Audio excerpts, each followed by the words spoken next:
है everyone, my name is Chandan Singh and I am mentor of 1000 student. जैसा कि मैंने आपको बताया था कि मैंने ब्रह्मास बैच की शुरुआत की है, जिसमें मैथ्स और साइंस के कंप्लीट कोर्स को डिटेल में हम डिस्कस करेंगे। और उसी में हमने चैप्टर नंबर आज 3 की शुरुआत करनी है, जो है linear equation into variables. Chapter number 1 और 2 हमने कंप्लीट कर दिया है और मैं कोशिश करूंगा कि वन शॉट वीडियोस को कंबाइन करके आपको पब्लिश करूं। तो चलो शुरू करते हैं आज का वीडियो। जैसा कि आपको नाम में ही पता है कि लीनियर इक्वेशन इनटू वेरिएबल, यानी कि हमको सबसे पहले ये जानना पड़ेगा कि चैप्टर है क्या। देखो, चैप्टर को जानने से पहले आपको समझना पड़ेगा कि लीनियर इक्वेशन क्या होता है। मैंने इसके पहले वाले चैप्टर में जब पॉलिनोमियल्स पढ़ाया था, ठीक है, लीनियर पॉलिनोमियल्स के बारे में हमने बात किया था कि ऐसा पॉलिनोमियल जिसकी डिग्री जो होती है वो 1 होती है। डिग्री 1 कहने का मतलब है जो उसमें वेरिएबल होता है एक्स का मैक्सिमम पावर 1 होना चाहिए। तो यहाँ भी जो लीनियर इक्वेशन है, इसमें भी जो वेरिएबल्स होगा उसकी भी मैक्सिमम पावर 1 ही होनी चाहिए, देन उसको कहेंगे लीनियर इक्वेशन। लेकिन यहाँ पर ध्यान दीजिएगा, यहाँ वेरिएबल 1 नहीं होंगे, यहाँ वेरिएबल 2 होंगे, ठीक है।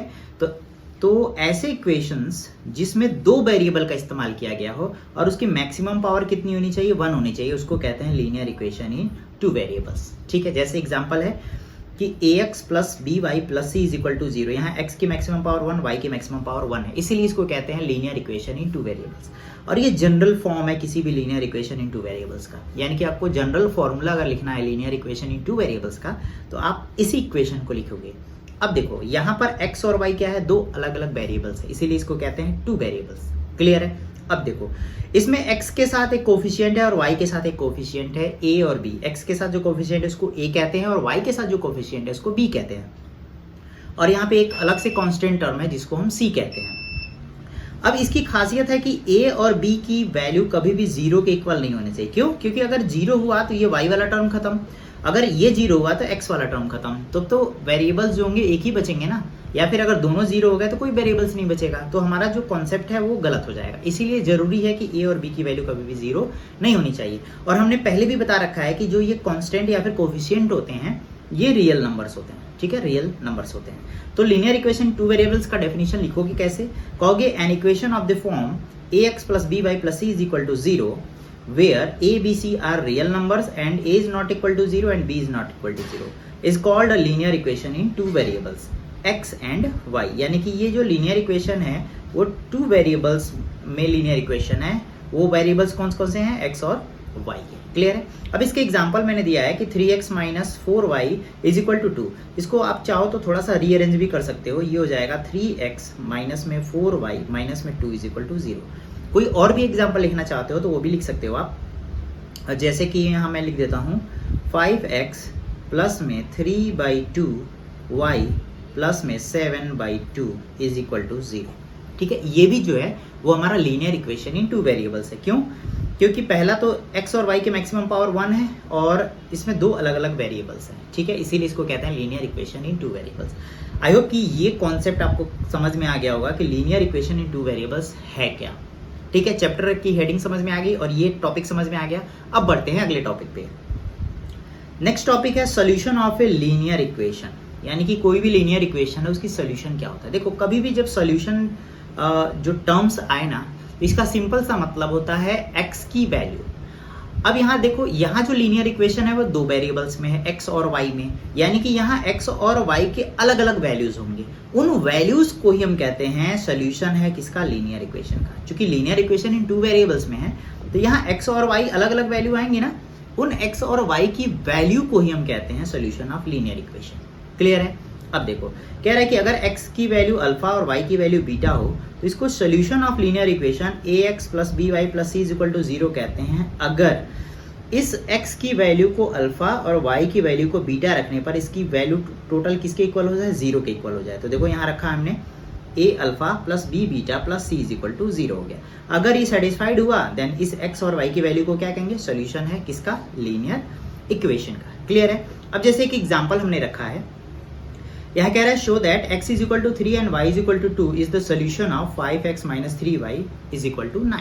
ठीक है, अब है तो दिखाना पड़ेगा। तो दिखाने के लिए हमको क्या चाहिए? पहले x की वैल्यू रखते हैं, तो यहाँ सोल्यूशन में लिखेंगे 5 इंटू एक्स की वैल्यू है 3 माइनस 3 इंटू वाई की वैल्यू है 2 इज इक्वल टू 9। अब देख लेते हैं, 5 3 जा 15 माइनस 3 3 जा 9, सॉरी 3 2 जा 6 है, 2 जा है ना, तो 3 2 जा 6 इज इक्वल टू 9। अब देखो, ये 15 में से 6 गया कितना बचेगा, 9 बचेगा, तो 9 इज इक्वल टू 9। तो left hand side right hand side के इक्वल हो गया, इसलिए क्या है ये x is equal to 3 and y is equal to 2 जो है वो सोल्यूशन है हमारे linear equation 5x minus 3y is equal to 9 के। समझ में आ गया सोल्यूशन क्या होता है? तो सोल्यूशन x और y की वैल्यू होती है जो इक्वेशन को क्या कर दे, बैलेंस कर दे या फिर सेटिस्फाइड कर दे।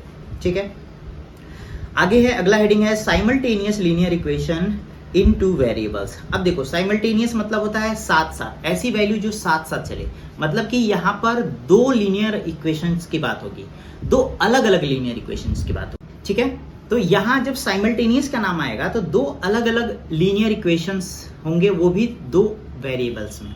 ठीक है, और उसमें कॉमन एक चीज होगा कि उन दोनों के सिंगल सोल्यूशन होंगे। जैसे हमारे पास है कि एक इक्वेशन है x plus y is equal to 10 और x minus y is equal to 2। यहाँ पे हमारे पास दो अलग अलग linear equation in two variables. देखो ये भी लीनियर इक्वेशन है टू वेरिएबल्स में, ये भी लीनियर इक्वेशन है टू वेरिएबल्स में।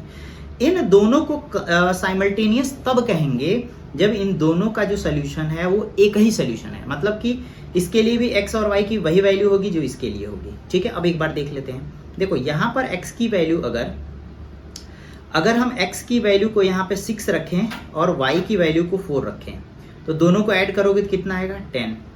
फिर यहाँ भी x की वैल्यू को 6 ही रख देते हैं और y की वैल्यू को 4 रख देते हैं, यहाँ भी रखोगे कितना आएगा, 2। देखो यहाँ लेफ्ट हैंड साइड में रखा, राइट हैंड साइड आ गया, यहाँ भी लेफ्ट हैंड साइड में रख दिया तो राइट हैंड साइड आ गया ना। यानी कि यहाँ पर x की वैल्यू 6 और y की वैल्यू 4 इन दोनों इक्वेशन को सेटिस्फाइड कर रहा है, इसीलिए इन दोनों वैल्यूज को, इन दोनों वैल्यू के साथ ये जो दोनों इक्वेशन होंगे उनको कहेंगे simultaneous linear equation in two variable. So अब डेफिनेशन पढ़ लेते हैं। कह रहा है कि two linear equation in two unknown x and y are said to form a system of simultaneous linear equation if each of them is satisfied by the same pair of values x and y। मतलब कि दो linear equation simultaneous तब कहे जाते हैं जब x और y के सेम वैल्यू के लिए दोनों इक्वेशन क्या हो जाएं, सेटिस्फाइड हो जाएं। जैसे कि हमने इस वाले इक्वेशन के लिए देखा है, x इज इक्वल टू 6 और y इज इक्वल टू 4 के लिए दोनों इक्वेशन सेटिस्फाइड हो रहे हैं, इसलिए इन दोनों पेयर ऑफ लीनियर इक्वेशन को हम कहेंगे simultaneous linear equation in two variables. Clear है? साइमल्टेनियस समझ में आ गया, मतलब दोनों साथ साथ चले और सेम वैल्यू के लिए हो, इसलिए इन दोनों को साइमल्टेनियस कहते हैं। अब जरा जनरल फॉर्म देख लेते हैं कि ये जो, अच्छा एक चीज और है, ये जो साइमल्टेनियस लीनियर इक्वेशन है ना, इसी को हम कहते हैं पेयर ऑफ लीनियर इक्वेशन भी, पेयर ऑफ लीनियर इक्वेशन। ये जो साइमल्टेनियस शब्द इस्तेमाल हुआ है ना, इसको हम पेयर ऑफ लीनियर इक्वेशन भी कहेंगे। आपके एनसीईआरटीज में पेयर ऑफ लीनियर इक्वेशन की बात किया है, साइमल्टेनियस की बात नहीं किया गया है। तो जहां साइमल्टेनियस नाम ले या फिर पेयर ऑफ लीनियर इक्वेशन की बात करें, दोनों सेम ही है। ठीक है, अब कह रहा है कि general form of pair of linear equation, pair of linear equation का है या फिर साइमल्टेनियस, ठीक है, दोनों सेम चीजें हैं। तो साइमल्टेनियस लीनियर इक्वेशन को या पेयर ऑफ लीनियर इक्वेशन को, उसके जनरल फॉर्म को हम डिस्कस कर लेते हैं। अब एक चीज तो हमको पता होना चाहिए कि ये चूंकि हम लोग दो वेरिएबल्स में पढ़ रहे हैं तो यहाँ x और y दो अलग अलग हमारे वेरिएबल्स आएंगे दोनों इक्वेशन में। ठीक है, अब हमने जनरल फॉर्म में लिया है a1x plus b1y plus c1 is equal to 0 और दूसरे इक्वेशन के लिया है a2x plus b2y plus c2 is equal to 0। अब ध्यान देना है, इन दोनों को ही हम कहते हैं पेयर ऑफ लीनियर इक्वेशन, वो भी जनरल फॉर्म में। अब हमको दिखाना पड़ेगा कि a1 b1 c1 और a2 b2 c2 क्या है। तो ये आपको पहले से पता है, ये पहले तो कोफिशिएंट है, दूसरे ये सब के सब क्या है, रियल नंबर्स हैं। और कभी भी a1 a2 और b1 b2 की वैल्यू 0 के इक्वल नहीं होनी चाहिए, ये हमारी कंडीशन है। तो ये हमारा जनरल फॉर्म हो गया, बस ये जानने के लिए है कि कैसे लिखते हैं, बस इसीलिए बताया गया है। अब चलते हैं, कह रहा है कि consistent system of linear equation. देखो ये एनसीईआरटी में नहीं है, लेकिन इस टर्म का इस्तेमाल किया गया है कि कंसिस्टेंट लीनियर इक्वेशन क्या है। ठीक है, इसलिए वो टर्म सिर्फ एनसीईआरटी में यूज करने की वजह से ये पूरा हमको पढ़ना पड़ेगा। तो देखो consistent system of linear equation. अब देखो सिस्टम की बात करें या पेयर की बात करें, एक ही बात है। पेयर मतलब दो लोग, यहाँ दो इक्वेशन आएगा ही आएगा। ठीक है, तो कह रहा है कि ऐसे पेयर ऑफ लीनियर इक्वेशन को हम कंसिस्टेंट तब कहेंगे जब इसके पास x और y की कम से कम एक वैल्यू हो। जैसे सपोज दैट, जैसे यहाँ पे हमने ये लीनियर इक्वेशन देखा है ना, ये भी लीनियर इक्वेशन देखा है। अगर इसको हम ग्राफ पे ड्रॉ करेंगे तो मान लो पहली लाइन ये L1 को रिप्रेजेंट कर रहा है, दूसरी लाइन L2 को रिप्रेजेंट कर रहा है। तो ये बताओ L1 ड्रॉ करेंगे तो ऐसे कहीं ना कहीं जाएगा, L2 को भी ड्रॉ करेंगे तो कहीं ना कहीं जाएगा। सपोज दैट कि L1 ऐसे गया है और L2 ऐसे गया, तो कहीं ना कहीं एक जगह कट कर रहा है ना, और एक जगह कट करेगा तो इसको अगर x और y पे देखोगे तो x की वैल्यू कहीं ना कहीं आएगी, y की वैल्यू भी कहीं ना कहीं आएगी। तो जो x की वैल्यू होगी, जो y की वैल्यू होगी, एटलीस्ट एक पेयर तो मिलेगा ना, x और y की कम से कम एक वैल्यू तो मिलेंगे। अगर ऐसा हुआ देन उस सिस्टम ऑफ लीनियर इक्वेशन को हम कहते हैं कि वो कंसिस्टेंट है। मतलब कि अगर दो पेयर ऑफ लीनियर इक्वेशन है, अगर उसके कम से कम एक सोल्यूशन मिल जाए, कम से कम एक सोल्यूशन कहने का मतलब है एक x की वैल्यू और एक y की वैल्यू मिले ही मिलेगी, ऐसी कंडीशन में उन दोनों पेयर ऑफ लीनियर इक्वेशन को हम कहते हैं कि ये कंसिस्टेंट है। ठीक है, यानी कि consistent system of linear equation को ये फॉर्म कर रहा है। ठीक है, यानी कंसिस्टेंट होने के लिए जरूरी है कि कम से कम x और y के एक वैल्यू मिलेगा ही मिलेगा। तो डेफिनेशन क्या होता है? A system of two linear equation in two unknown is said to be consistent if it has at least one solution. कम से कम एक सोल्यूशन अगर है तो उसको कहेंगे consistent system of linear equation. समझ में आ गया? चलते हैं अगले टॉपिक पे। अगला है inconsistent system of linear equation. अब देखो, कंसिस्टेंट आपने समझ लिया, तो इनकंसिस्टेंट उसका ठीक अपोजिट है। यहां पर कोई सोल्यूशन नहीं होना चाहिए, मतलब x और y की कोई वैल्यूज मिलने ही नहीं चाहिए। या फिर इसको ग्राफिकली अगर रिप्रेजेंट करें, सपोज दैट ये हमारा ग्राफ है, पहला लाइन है L1 और इसके ठीक पैरेलल दूसरी लाइन खींच दो L2। क्या ये कभी एक दूसरे को टच करेंगे? नहीं टच करेंगे। और जब कभी टच ही नहीं करेंगे तो x और y की कॉमन वैल्यू मिलेगी ही नहीं, कभी नहीं मिलेगी, यानी कि इट हैज नो सोल्यूशन। यानी कि जो हमारे पेयर ऑफ लीनियर इक्वेशन होते हैं उसको इनकंसिस्टेंट तब कहते हैं when it has no solution, यानी x और y की कोई वैल्यू मिलेगी ही नहीं, देन इसको क्या कहेंगे? Inconsistent system of linear equation. ठीक है, डेफिनेशन क्या होगा? A system of two linear equation in two unknown is said to be inconsistent if it has no solution at all. यानी कि अगर कोई सोल्यूशन नहीं है देन उस पेयर ऑफ लीनियर इक्वेशन को कहेंगे कि ये इनकंसिस्टेंट है, और एटलीस्ट वन मिल जाए तो क्या कहेंगे? Consistent system of linear equation. I hope कि ये समझ में आ गया होगा। अगला टॉपिक है graphical method of solution of pair of linear equation. यानी कि अगर हमारे पास पेयर ऑफ लीनियर इक्वेशन है, यानी कि एक से ज्यादा हमारे पास इक्वेशन है, और हमने पेयर ऑफ लीनियर इक्वेशन में कहा था कि दो इक्वेशन तो आएंगे ही आएंगे। कौन कौन से? a1x प्लस में b1y प्लस में c1 इज इक्वल टू 0। फिर हमने कहा था a2x प्लस में b2y प्लस में c2 इज इक्वल टू 0। अब कह रहा है कि इसके सोल्यूशन को बता दो, लेकिन ग्राफिकल मेथड से बताना है। ठीक है, यानी कि ग्राफ ड्रॉ करके बताना है। ठीक है, तो उसके लिए एनसीईआरटी से ही ये मैंने लिया है। पहला, सपोज दैट जैसे मान लो हमने जो पहला इक्वेशन था, यहाँ मैं लिख देता हूँ a1x प्लस में b1y प्लस में c1 इज इक्वल टू 0, ये है लाइन 1, मतलब पहले लाइन को दिखाता है। फिर a2x प्लस में b2y प्लस में c2 इज इक्वल टू 0, ये लाइन 2 को दिखाता है। अब सपोज दैट कि ये हमारा ग्राफ है, ठीक है, और ये हमने खींचा L1 और ये हमने खींचा L2, और किसी एक जगह टच कर रहा है।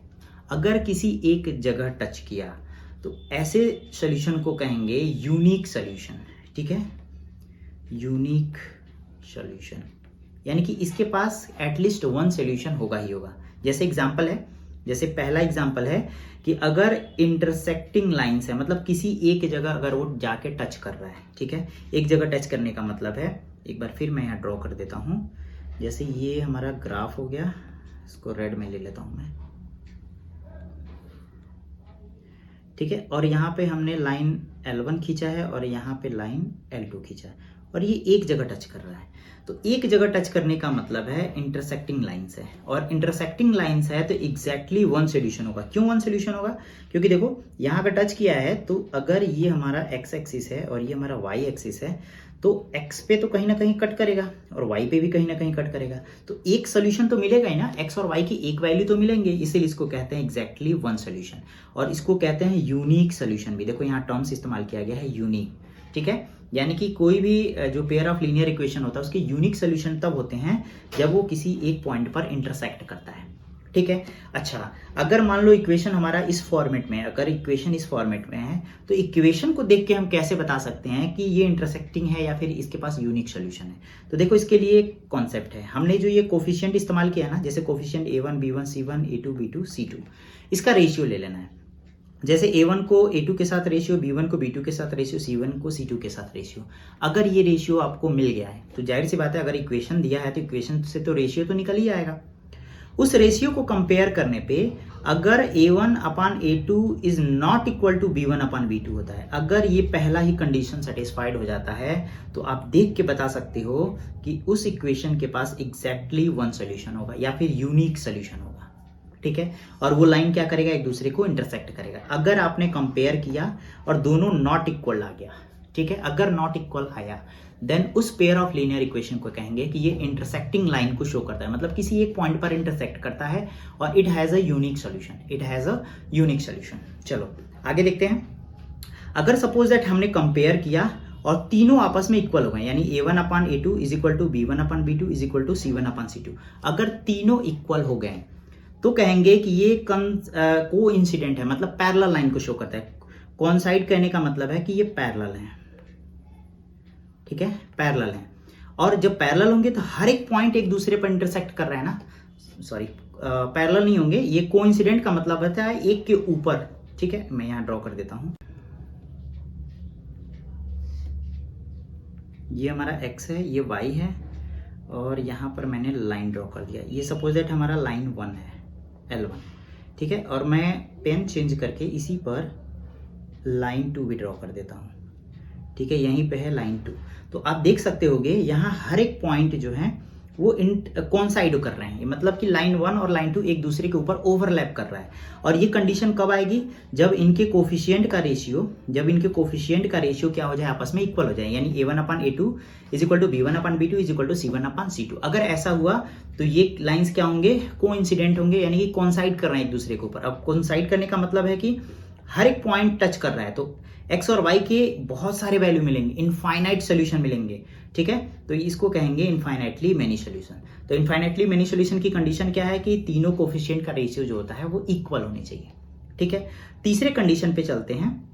अगर तीसरे कंडीशन में A1 upon A2 is equal to B1 upon B2 हुआ but not equal to C1 upon C2 हुआ, अगर तीसरी कंडीशन यानी कि B और C की वैल्यू नॉट इक्वल टू है, देन ये पैरेलल्स होंगे। और पैरेलल होने का मतलब कहीं टच ही नहीं हो रहा है, जैसे ट्रेन की दो पटरियां। ठीक है, ट्रेन की दो पटरियां क्या होती हैं, कहीं कोइंसिडेंट भी नहीं होती हैं।